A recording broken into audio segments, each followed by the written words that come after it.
For the American League Manager of the Year, I have Brandon Hyde. The Orioles were quite the surprise in 2022, exceeding expectations in the middle of a rebuild with mostly younger talent and finding themselves in the playoff hunt going into the final month of the season. In the end, while they did fall short with a record of 83-79, it was quite the accomplishment considering they were tabbed by many to finish last place in the AL East. While Terry Francona did end up winning the award after leading the overachieving Guardians to the playoffs, many thought Brandon Hyde deserved the award. This year, though, the Orioles have taken a step forward and then some, placing themselves firmly in first place in the American League East with the best record in the American League. Brandon Hyde has been a huge reason for that, and I think he wins the award this season. He's been able to get a lot out of a bunch of younger players like rookies Gunnar Henderson, Jordan Westburg, Grayson Rodriguez, DL Hall, Heston Kjerstad, along with Adley Rutschman, who's in his second year. He's also been able to get more out of Aaron Hicks, who looked like he was near a dead end with the Yankees, but turned it around with Baltimore.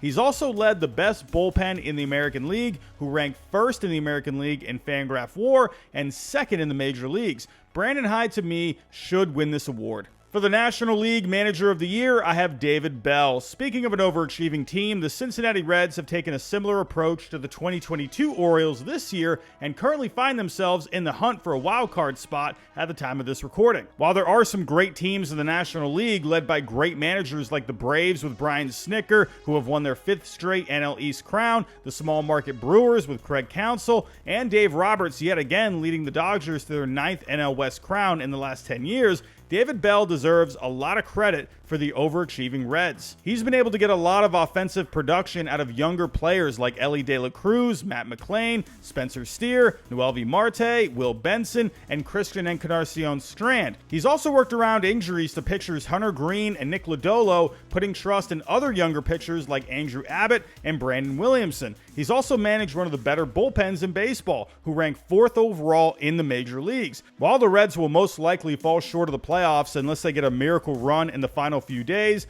David Bell deserves a lot of credit for this team's success. For the American League Rookie of the Year, I have Gunnar Henderson. Let's get back to the Orioles. I mentioned earlier how the Orioles have leaned heavily on younger players this year, and Gunnar Henderson has been their best. Overall, at the time of this recording, he's hitting .258 with an on-base of .328, a slugging of .493, and a WRC plus of .124, along with 27 homers, which leads all rookies, 81 RBIs, which ranks second among all rookies, and a 4.7 Fangraph WAR, which ranks second among all rookies. For the National League Rookie of the Year, I have Corbin Carroll. Let's not get cute with this one. Corbin Carroll is clearly the Rookie of the Year in the National League. Sure, guys like James Outman, Nolan Jones, Matt McLain, and Bobby Miller have been productive, but Corbin Carroll has not just been the most impactful, but statistically the best rookie. He's hitting .288 with an on-base of .363, a slugging of .509, 25 homers, 74 RBIs, and 51 stolen bases, which ranks second among rookies and third in Major League Baseball. His Fangraph WAR of 5.8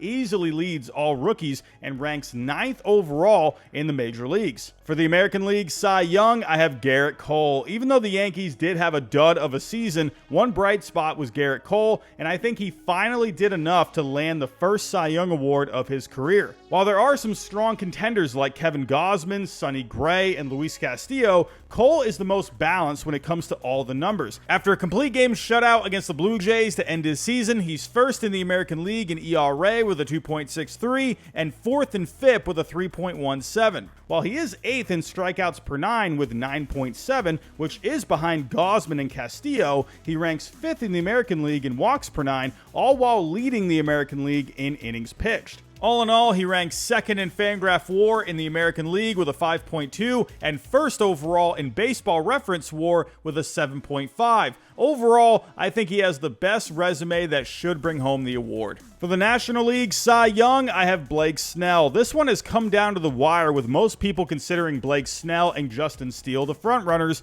but in the end, I think Blake Snell takes home the award. While Justin Steele has some solid numbers, including a 3.00 ERA and a 2.99 FIP at the time of this recording, along with 9.1 strikeouts per 9 and a much better walks per 9 than Snell of 1.8 per 9, Snell leads him in the major categories like ERA and strikeouts. strikeouts. Overall, while Snell has a high walk rate of 4.9 per 9 innings, he has 11.7 strikeouts per 9 and a much better ERA with a 2.25, which ranks first overall in the major leagues. Another thing that will help Snell win the Cy Young is how dominant he was over 5 September starts. Over 31 innings pitched in September, he only gave up 2 earned runs, which comes out to an ERA of 0.58 and a FIP of 2.06, all while striking out close to 12 batters per 9. Personally, my pick would be Spencer Strider, and here's why. While his ERA is a smidge high at 3.81, he has a National League leading FIP of 2.87 and a Major League leading xFIP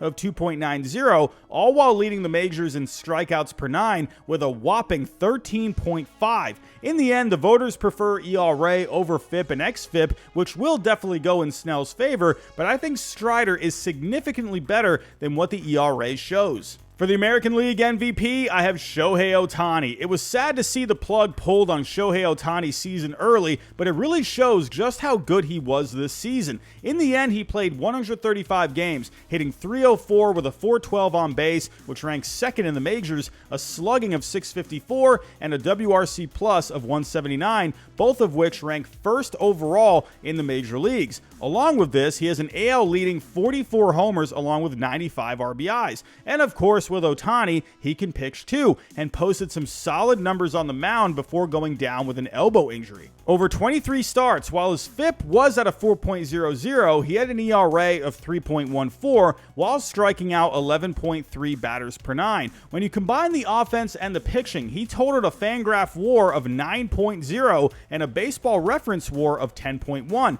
which both still lead the major leagues. Ohtani was actually on pace for a historic season if he played in 155 games and started 28 games on the mound. With the pace he was on, he would have finished with a Baseball Reference wins above replacement of 12.8, which would have been tied for 24th all time going back to 1871 and would have been the third highest since the start of the live ball era, only behind Babe Ruth's 14.1 in 1923 and Dwight Gooden's 13.3 in 1985. In the end, it was still an amazing season despite being shut down early, and this season, he'll receive not just the AL MVP, but possibly the richest contract in baseball history. And last but not least, for the National League MVP, I have Ronald Acuna Jr. We have finally reached the most debated award this season, the NL MVP, and ladies and gentlemen, this award belongs to Ronald Acuna Jr. Sure, Mookie Betts has the better overall Fangraph WAR and Baseball Reference WAR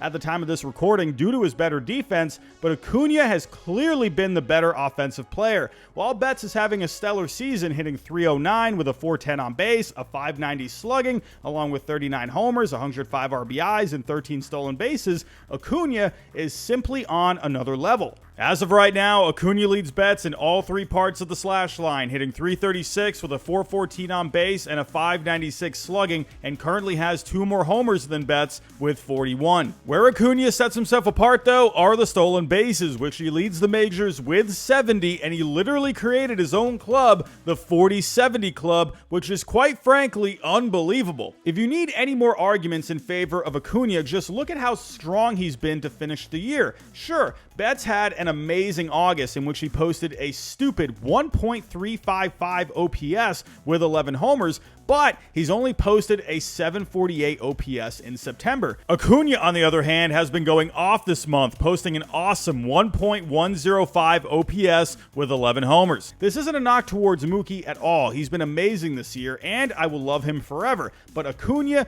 is simply the National League MVP. So those are my predictions for the awards this season. Tell me your predictions down below in the comments. But that's all I have for this video. If you can, hit the like button on the way out, subscribe if you're new, and I'll talk to you next time.